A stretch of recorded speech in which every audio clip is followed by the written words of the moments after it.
My dear friends, good morning to you. I warmly welcome you to this Mass of the fourth Sunday of Advent. And if you've noticed, all the four candles in the Advent wreath are burning, meaning the cycle of Advent is complete, so to speak. 4 weeks of Advent. We've started that this weekend. And that also means that Christmas is very, very, very close. Last week, I did ask people in church how many are ready for Christmas. And few people raised their hands in church. Perhaps I might do the same thing today. And I ask, how many people are ready for Christmas? Let me see. Oh, great. More numbers of people are ready for Christmas. Few days from now, we'll celebrate Christmas. And I can feel the excitement. I can feel the joy.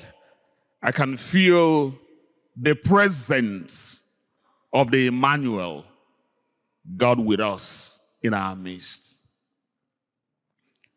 On this fourth Sunday of Advent, as I've been doing, the candle symbolizes love.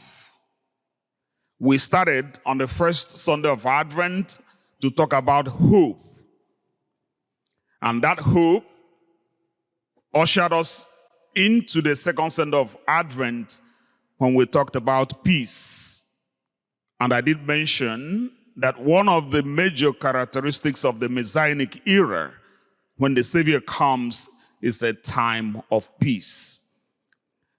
And from the second Sunday of Advent, we moved to the pink candle, where we talked about the joy of the presence of God in our midst. And I did emphasize that the joy comes not because there is no problem around us, but that the joy comes because God is in our midst. God is near. And that was what we saw last Sunday. And then today, the fourth Sunday of Advent, we come to this candle that symbolizes love. Love of God for us, and the love we have been invited to share with one another, and the love we celebrate at Christmas. Traditionally, on the fourth Sunday of Advent, the gospel draws our attention to one person, the Blessed Virgin Mary. If you check all the gospels, ye A, ye B, ye C, emphasis is usually laid on the role that the Blessed Virgin Mary played in the salvation history. And today is not an exception.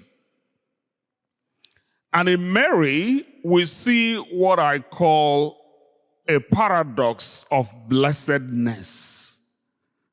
What do I mean by that? Blessedness in the sense that God chose her to be the mother of the Savior. And then the paradox comes that even with the blessedness, it comes with great tasks. So we have the joy of being called by God, and we also have the big responsibility of what that meant in her life. And I want to say straight away that when God calls us for a mission, He does not call us for an easy life. I have heard, and some Christians have said, once you believe in Jesus, Once you accept him as your personal Lord and Savior, all your problems are over. I've heard that a number of times. But that is not true.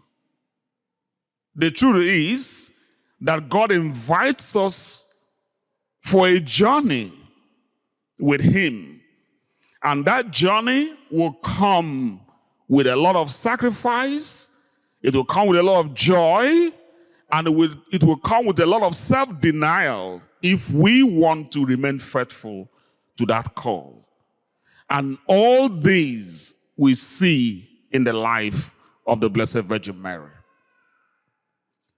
And today, I just want us to take some time and think about what it cost the Blessed Virgin Mary to go visit her cousin, Elizabeth. The journey from Nazareth to the home of Zechariah and Elizabeth, according to biblical scholars, is not less than 90 miles of travel. It could be more, it could be less. But biblical scholars are agreed that it is not less than 90 miles. And just imagine what it cost the Blessed Virgin Mary to make that trip. Of course, there were no emails. Of course, there were no Facebook. Of course, no Instagram. Of course, no Twitter.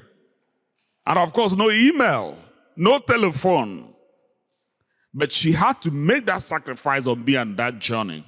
The Bible did not tell us that she maybe went by bus, or perhaps by a horse, or a caravan, or a camel. But whatever means she used was not an easy one for her. And it is part of the sacrifice that the call that God extended to her brings her way. God does not call us for an easy life. He calls us that we may become in him great men and women, and those who bring the message of salvation to others. I want to pay particular attention today to the role that our mother played in becoming a channel of God's love to others. A channel of God's love to other people. When she received the message from the angel Gabriel that she was going to be the mother of the Savior, and that her cousin Elizabeth was also pregnant and will be having a baby even at her old age, the love that God extended to her, she did not want to keep it all to herself. She traveled that she may share the same love with her cousin Elizabeth. And each time I think about this text from the Gospel of Luke, I usually like to make the parallel reading of the second book of Samuel, chapter 6. I'm sure most of you have read that a number of times. What happened between David and the Ark of the Covenant. Pay attention to all the details surrounding this visitation of the Blessed Virgin Mary to her cousin Elizabeth. Beginning with the baby John the Baptist leaping for joy, and Elizabeth saying, "How can this happen to me, that the mother of my Lord should come to me?" And to Mother Mary staying 3 months with her cousin Elizabeth. If you read the second book of Samuel, chapter 6, you see all these contained in that chapter, when the Ark of the Covenant was brought back by David. Of course, David danced, leapt for joy before the Ark of the Covenant. And of course, David asked the question, who am I that the ark of the Lord should come to me? And the ark of the covenant stayed in the house of Obed-Edom for 3 months. And of course, the letter to the Hebrews chapter 9 verse 4 tells us that in the ark of the covenant, of course, we have the staff of Aaron, we have the manna that the people ate on their journey, and then you have the tablet of the commandments. What do we have in the womb of the Blessed Virgin Mary? The bread of life himself, the commandments of God made life, and Jesus himself as the chief priest, as the eternal high priest of God. So I like to make that connection and to say that in the Blessed Virgin Mary, God chose her to be a channel of communicating God's love to his people. And this is what I want us to take home today. When God calls us, our yes to God will bring seasons of sacrifice. It will bring seasons of self-denial. And it will bring moments when we feel that the burden or the weight of God's call is so heavy on us. Like Mother Mary, we're going to receive that call with all joy. We're going to get on that mission with all joy. Like Mother Mary, we're going to say our yes without reservations. Part of what we are tempted to do in life is to say yes a little bit. Sometimes, perhaps on Mondays we say yes. On Tuesdays we say yes. On Wednesdays we don't want to say anything. On Thursday we don't want to say anything. Then on Sunday again we say yes. But our yes had to be every day of our lives. And Mother Mary teaches us that. How to be the effective channel of communicating God's love to other people. And that's what the liturgy of today invites us to think about. Becoming channels of God's love to others. Our Mother Mary did it. We can also do the same thing, especially as we prepare to celebrate Christmas. With joy in our hearts, I'm going to ask us to think about this song that captures this invitation of God to us. It is a great thing to serve the Lord. It is a great thing to serve the Lord.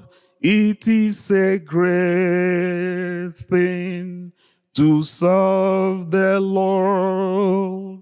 Walk in the light of God. Oh, walk, walk, walk.